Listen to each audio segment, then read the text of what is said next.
प्राचीन समय में उज्जैनी नगरी पर राजा विक्रमादित्य का शासन था। उनकी बुद्धिमत्ता और न्यायप्रियता पूरे राज्य में प्रसिद्ध थी। राजा न केवल वीर योद्धा थे, बल्कि उनकी न्यायशीलता ने उन्हें जन जन का प्रिय बना दिया था। एक दिन राजा अपने दरबार में न्याय कर रहे थे। तभी गांव के एक किसान ने हाथ जोड़कर फरियाद की, महाराज, मेरी खेत की फसल को जंगल की एक लोमड़ी हर रोज बर्बाद कर देती है। मैंने उसे पकड़ने की बहुत कोशिश की, लेकिन वह इतनी चालाक है कि मेरे हाथ नहीं आती। राजा ने गंभीरता से उसकी बात सुनी और कहा, इस समस्या का समाधान करना हमारा कर्तव्य है। मैं खुद इस लोमड़ी की चालाकी को परखूंगा। राजा ने सैनिकों के साथ उस जंगल में जाने का निर्णय लिया। जंगल में पहुंचने पर राजा ने देखा कि लोमड़ी न केवल किसान की फसल खा रही थी, बल्कि उसे खाने के बाद बचा हुआ अनाज चिड़ियों और अन्य छोटे जानवरों को बांट रही थी। यह देखकर राजा को लोमड़ी की चालाकी का अंदाजा हुआ। उन्होंने अपनी योजना बनाई। अगले दिन वे किसान के खेत के पास छिप गए। लोमड़ी आई और फसल खाने लगी। राजा ने चुपके से जाल बिछाया, लेकिन जैसे ही जाल गिरा, लोमड़ी अपनी फुर्ती से बच निकली। उसने पीछे मुड़कर राजा को देखा और बोली, हे महाराज, मुझे पकड़ना आसान नहीं है। मैं किसी से अन्याय नहीं करती।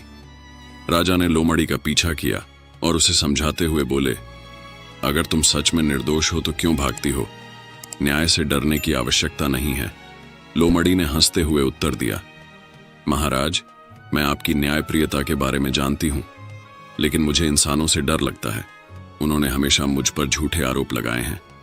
मैं फसल खाती हूं, लेकिन उसका कुछ हिस्सा जंगल के अन्य जीवों के लिए छोड़ देती हूं। राजा ने लोमड़ी से कहा, अगर तुम सच कह रही हो तो मैं तुम्हारा पक्ष सुनने को तैयार हूं, लेकिन तुम्हें दरबार में उपस्थित होना होगा। वहीं तय होगा कि सही क्या है। लोमड़ी ने राजा की बात मान ली। अगले दिन दरबार में किसान, लोमड़ी और गवाहों को बुलाया गया। राजा ने सभी पक्षों की बात ध्यान से सुनी। उन्होंने पाया कि लोमड़ी का कहना सही था। वह केवल अपनी जरूरत भर का खाना लेती थी और बाकी को जंगल के जानवरों के लिए छोड़ देती थी। राजा विक्रमादित्य ने लोमड़ी की चतुराई को सराहा और किसान को सुझाव दिया कि वह अपनी फसल को सुरक्षित रखने के लिए मजबूत बाड़ बनाए। साथ ही उन्होंने यह आदेश दिया कि जंगल के जानवरों का अधिकार भी सुरक्षित रखा जाए। इस निर्णय से सभी खुश हुए। किसान को न्याय मिला और लोमड़ी की चालाकी उजागर हुई। राजा विक्रमादित्य के न्यायपूर्ण फैसले के बाद जंगल और गांव के बीच एक अनोखा संतुलन बन गया। किसान ने अपनी फसल की रक्षा के लिए मजबूत बाड़ लगाई और लोमड़ी ने वादा किया कि वह जरूरत से ज्यादा अनाज नहीं लेगी। लेकिन कहानी यहीं खत्म नहीं हुई। दरबार के न्याय के बाद लोमड़ी ने राजा विक्रमादित्य से कहा, महाराज, आपने मेरी बात सुनकर जो न्याय किया उसके लिए मैं आपकी आभारी हूं, लेकिन मेरे पास आपको देने के लिए एक उपहार है। राजा ने मुस्कुराते हुए कहा, उपहार? वह कैसा? लोमड़ी ने कहा, मैं जंगल की रक्षक हूं और हर जगह जाती हूं। मुझे ऐसी कई बातें पता हैं जो आपके राज्य के लिए उपयोगी हो सकती हैं। अगर आप चाहें तो मैं आपकी सहायता कर सकती हूं। राजा को लोमड़ी की बातों में दिलचस्पी हुई। उन्होंने उसे अपने दरबार में एक गुप्तचर के रूप में नियुक्त कर लिया। कुछ समय बाद राज्य के एक गांव से खबर आई कि वहां डाकुओं का आतंक बढ़ गया है। लोग अपनी फसल और धन को लेकर बहुत चिंतित थे। राजा ने लोमड़ी से कहा, तुम्हारी चालाकी और तेज बुद्धि इस समस्या को हल कर सकती है। क्या तुम मेरी मदद करोगी? लोमड़ी ने गर्व से सिर हिलाया और जंगल की ओर चली गई।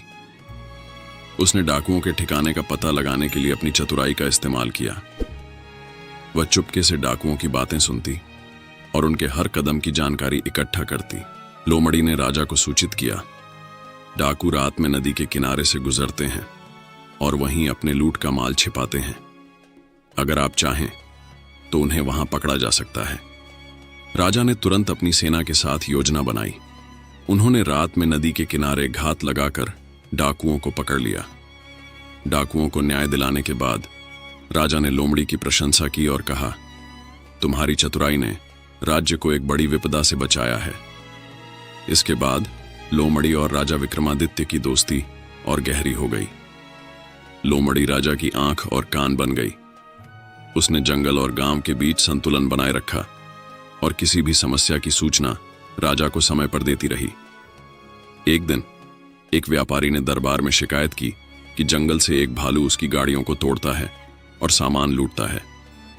राजा ने इस समस्या को समझने के लिए लोमड़ी को भेजा। लोमड़ी ने भालू से बात की और समझा कि वह भूखा है क्योंकि इंसानों ने जंगल के आसपास की जमीन पर कब्जा कर लिया है। उसने राजा को सुझाव दिया कि भालू के लिए जंगल में भोजन की व्यवस्था की जाए। राजा ने तुरंत आदेश दिया कि जंगल में पौधों और फलों का उत्पादन बढ़ाया जाए। राजा विक्रमादित्य और लोमड़ी की इस अनोखी साझेदारी ने दिखाया कि समझदारी, चतुराई और न्याय के साथ किसी भी समस्या को हल किया जा सकता है।